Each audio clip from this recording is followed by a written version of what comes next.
Hi, happy Thursday. Another tool that I have found really helpful is journaling. I like to use it to reflect, whether it's on a situation that's happened, or my role in a certain situation, or whether it involves somebody else. I like to use it to unpack my thoughts and emotions in certain situations, or to explore my thoughts and emotions, and to gain a better understanding of what they are.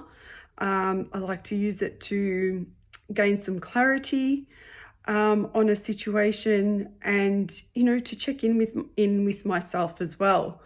I think when I first started journaling, or when I first started using journaling as a tool, I was doing it as a daily practice, um, which was really good to understand myself a lot better, to understand what was coming up for me. And some days there wasn't anything that was coming up, but I would just sit there and see what wanted to come out, because sometimes that was really helpful too. There were things perhaps that were in my unconscious mind that I wasn't aware of, and was able to bring it to my conscious mind by going through that journaling process.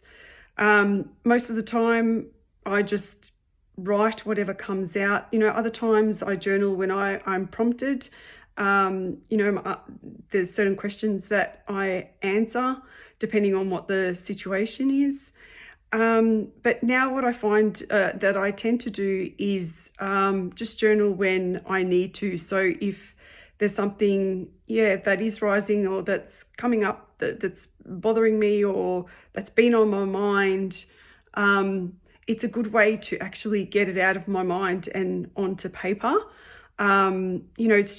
It's a release in a sense, which I have actually found really helpful, because I'm a person who does think a lot and can overthink as well. So putting it on paper I find really helpful, to also just let things go.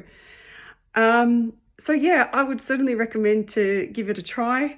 It's one that I have found really helpful. So on that note, I hope you have a lovely rest of the day. Bye.